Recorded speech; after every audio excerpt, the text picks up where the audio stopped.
नमस्कार।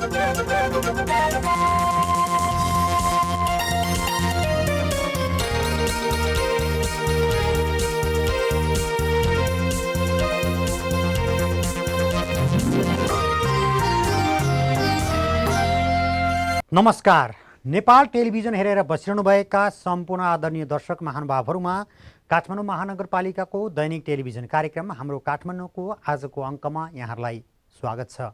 दर्शकवृन्द, कार्यक्रममा हामी काठमाडौँ महानगरपालिकाले महानगरपालिका क्षेत्रभित्र गरेका विभिन्न गतिविधिहरू यहाँहरू सामु प्रस्तुत गर्दै आइरहेका छौँ। आजको कार्यक्रममा भने हामी काठमाडौँ महानगरपालिकाको 7औं अधिवेशनले विभिन्न विषयहरूमा छलफल गर्दै ती विषयहरू सर्वसम्मत पारित सँगसँगै 7औं अधिवेशन अन्त्य गरेको प्रसङ्गबाट कार्यक्रम सुरुवात गर्नेछौँ। आइतबारबाट काठमाडौँ महानगरपालिकाको 7औं नगरसभा अन्त्य भएको छ। प्रदर्शनी मार्ग स्थित राष्ट्रिय सभागृहमा बसेको नगरसभाको बैठकमा काठमाडौँ महानगरपालिकाका प्रमुख विद्यासुन्दर साक्यले नगरसभा समक्ष काठमाडौँ महानगरपालिका आर्थिक वर्ष 2077-78 को बजेट तथा कार्यक्रम उप छलफल गर्न पेश गर्नु भएको थियो। त्यसबेला अहिले हामीले तयार गरेको जुन दुवै राजस्व र खर्चको प्रक्षेपण छ, त्यो प्रक्षेपणलाई पनि हामीले संशोधन गर्नुपर्ने स्थिति पनि आउन सक्छ। तर हामी सबैले विश्वास गरौँ, हामी सबैको क्रियाशीलता र मलाई लाग्छ सम्पूर्ण महानगरवासीहरू आफै सचेत छन्। बैठकमा बोल्नुहुँदै काठमाडौँ महानगरपालिकाकी उपप्रमुख हरिप्रभा खड्गी श्रेष्ठले काम गर्दै जाँदा कहिले पनि विमति नभएको बताउनुभयो। 1 देखि 25 वडाका जति पनि हाम्रा बजेटहरू र विकास निर्माणका कामहरू भएको छ र अब हुनेवाला छ। यसबाट सबैले विकास गर्छु भनेरै यो ठाउँमा आइपुगेका हौँ। तपाईहरू वडा अध्यक्ष, वडा सदस्यज्यूले गर्ने पनि हामी मेयर उपमेयरले गरेकै सरह हो। हामीले कहिले पनि यो काम गरे नगरौँ, त्यो नगरौँ भनेर कहिले पनि यो विमति पनि भएन। काठमाडौँ महानगरपालिका आर्थिक वर्ष 2077-78 को बजेट तथा कार्यक्रममाथिको छलफलका क्रममा बोल्नुहुँदै नगरसभाका सदस्यहरूले विभिन्न सुझाव व्यक्त गर्नु भएको थियो।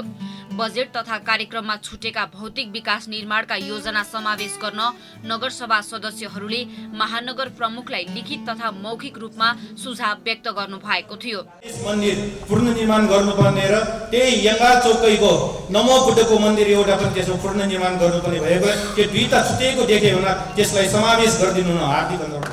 कामपा 15 स्थित चिसो कुवा, जसलाई हामी खोबुङ्गा पनि भन्छौँ, त्यो चिसो कुवामा बाँध निर्माण भनेर राखिएको रहेछ। त्यहाँ बाँध निर्माण गर्न अलि अप्ठ्यारो अवस्था देखिएको छ। त्यहाँ सुकुम्बासीहरूको बस्ती छ। सुकुम्बासी बस्ती नहटाइकन बाँध निर्माण गरिन सक्ने अवस्था नभएकोले उक्त क्षेत्रमा हामीले विगत 3 वर्षदेखि लगातार उठाउँदै आएको स्वयंको किन्लोल क्षेत्रमा खानेपानी ट्याङ्की निर्माण र बाटो ढलानको कार्यलाई समावेश गर्न पाए राम्रो हुन्थ्यो भन्ने म सुझाव दिन चाहन्छु। गर्नुपर्ने कामहरू यसै वर्ष सुरु होस्। जस्तै उदाहरणको लागि 3 कुलेको बुद्ध पार्क मैले हेरेँ कार्यक्रममा सुनेको थिएँ त्यसको लागि 5 करोड छुट्याइएको छ भनेर। त्यही सोचेर म आनन्दले बसेको थिएँ। चौथो बैठकसम्म आइपुग्दाखेरि त्यो 1 करोड धरिसकेछ। काठमाडौँका लागि एउटा पैदल भेलीबाट जाँदाखेरि त्यो हाम्रो एउटा नाटक पर्छ, जोड पर्छ। त्यसमा सार्वजनिक दुई पनि जोडिएको छ। त्यो के भन्दाखेरि गोकर्णेश्वर पूर्णलङ्का काठमाडौँ महानगरपालिका वडा नम्बर 6 त्यो दिल्ली चौक सङ्गम छ। त्यो सङ्गममा चाहिँ त्यो पनि जोडिएको जग्गामा चाहिँ हाम्रो पार्क निर्माण र त्यसको लागि भनेको त्यसको लागि बनाउने अवस्था हुन्छ।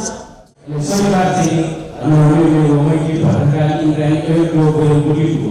Lalu kemudian saya justru saya ulang ini kan proyek sistem apa sih dua sistem mulu karena jadi orang jadi sekarang biar ini apa jadi semua terlalu nomor kali jadi semua jadi dua sistem orang Islam यो maybe मन्दिरको चाहिँ जुन जङ्गलै तपाईँको चाहिँ डाँडै संरक्षण गर्नुपर्ने भएको हुँदाखेरि यसलाई चाहिँ विशेष प्राथमिकता दिएर चाहिँ यसपालि बजेटमा छुटेको भएर मैले यहाँलाई त्यो एउटा चाहिँ अनुरोध गर्न चाहन्छु।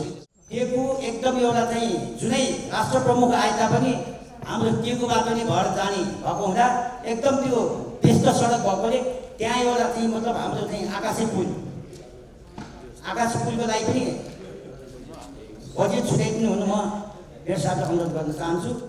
त्यो विशालनगर पुस्तकालयको भवन पुनर्निर्माण त्यो चाहिँ 5 नम्बरमा हुनुपर्नेमा 4 नम्बर भएको त्यसमा सुधार गर्न म माग गर्दछु। यी बजेट अनुसारको कार्यक्रम वडा मार्फत वा वडालाई जानकारी गरिदिनु हुन हार्दिक अनुरोध गर्दछु। हामीले अहिले नयाँ योजनाहरूमा चाहिँ पञ्चकुमारी मार्गमा ज्येष्ठ नागरिक भवन अहिले भनिरहेको छ, त्यसलाई जति छ त्यसलाई पूर्णताका लागि हामीले बजेटसम्म पठाएका छौँ। छुट्याएको खासै यो कम्तीमा 3 करोड 3.5 करोड गाउँघरमा 1 लाख 1 करोड छुट्याएको छ। यो धोबी खोलामा 5-6 पनि जग्गामा पार गर्न छ। 1 करोडले चाहिँ के भन्नु पर्खामा मात्रै पुग्दैन र यो त्यो हुनाले अब अलिकति विवादित पनि छ। चाँडै पैसा भएर त्यहाँ पार बनाउन सक्यो भने सजिलो पनि हुन्छ। हामी सोचेका थियौँ कि हामीले निर्णय गरेर पठाइएका धेरै शीर्षकहरू त्यसमा पढ्यो होला भनेर हामीले सोचे, तर अझै केही बजेटहरू शीर्षकहरू छुटिएको कारणले गर्दाखेरि म तपाईँहरूसँग राख्न चाहन्छु।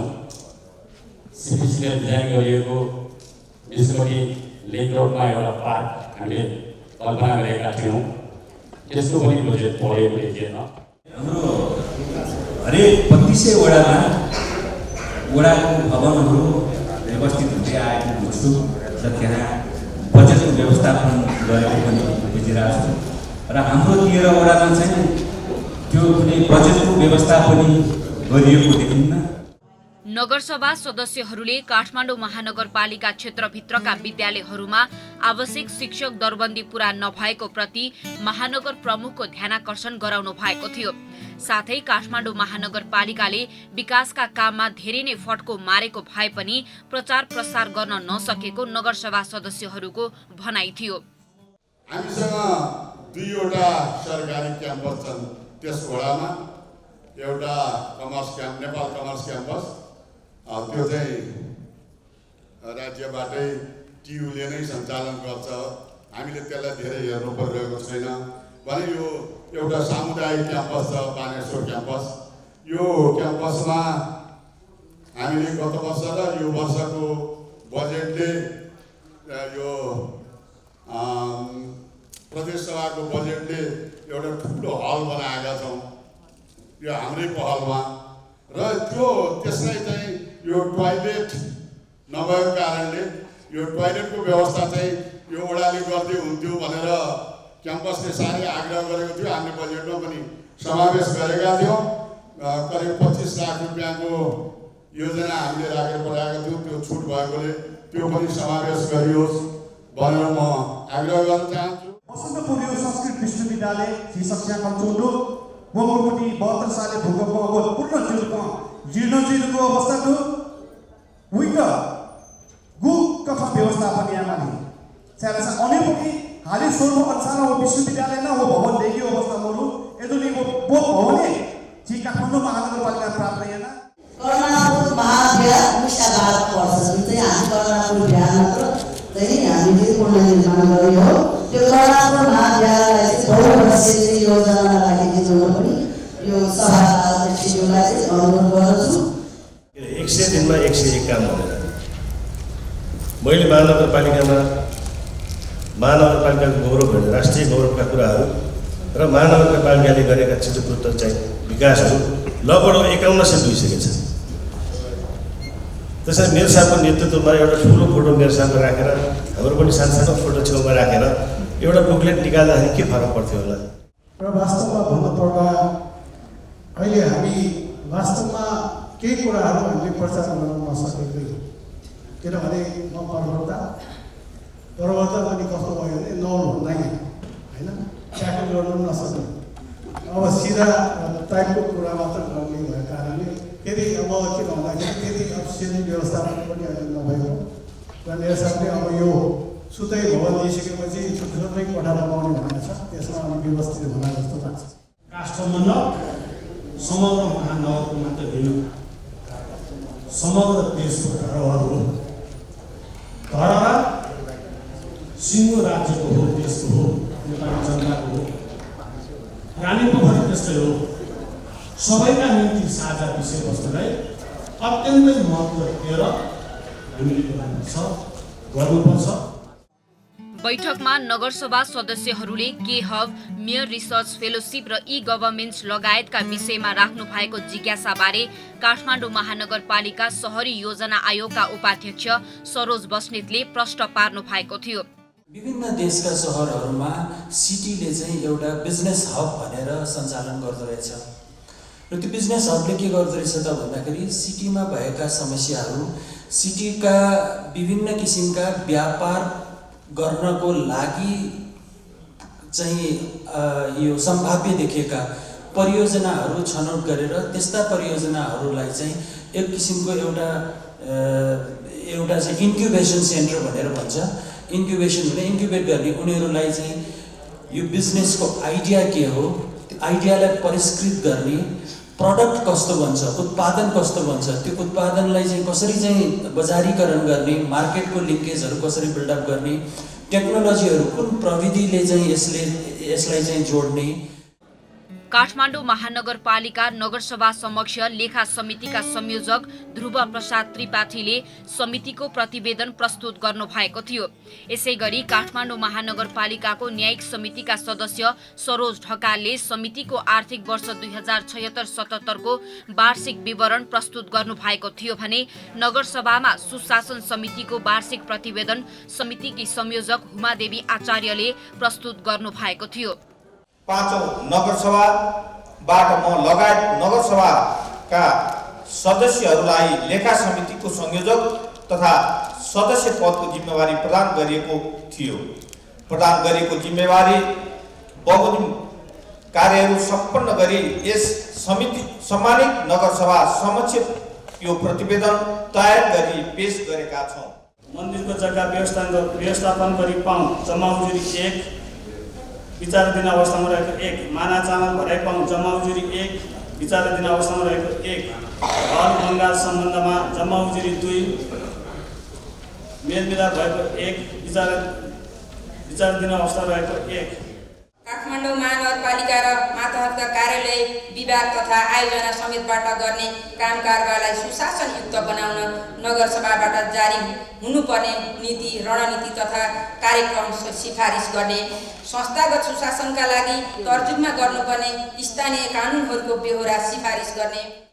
बैठकको अन्त्यमा बोल्नुहुँदै काठमाडौँ महानगरपालिकाका प्रमुख विद्यासुन्दर साक्यले नीति तथा कार्यक्रममा धेरै कुरा समेट्न खोजेको बताउनुभयो।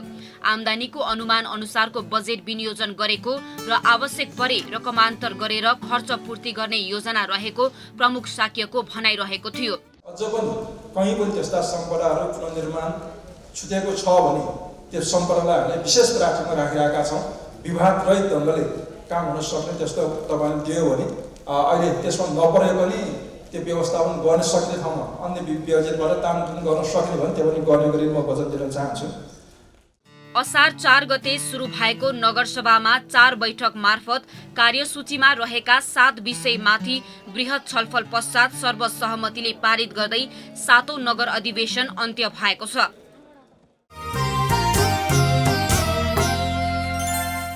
दर्शकबिन, काठमाडौँ महानगरपालिकाले विभिन्न 7 विषयगत विषयमा छलफल गरी त्यसलाई सर्वसम्मत ढङ्गले निर्णय गर्दै 7औं अधिवेशन सम्पन्न गरेको प्रसङ्ग सँगसँगै आजको कार्यक्रमको निर्धारित समय सकिएको छ। भोलि पनि नयाँ विषय र प्रसङ्ग लिएर आउने नै छौँ।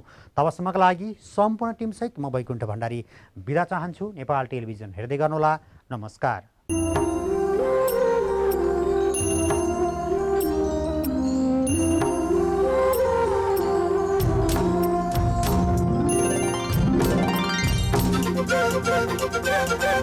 Thank you.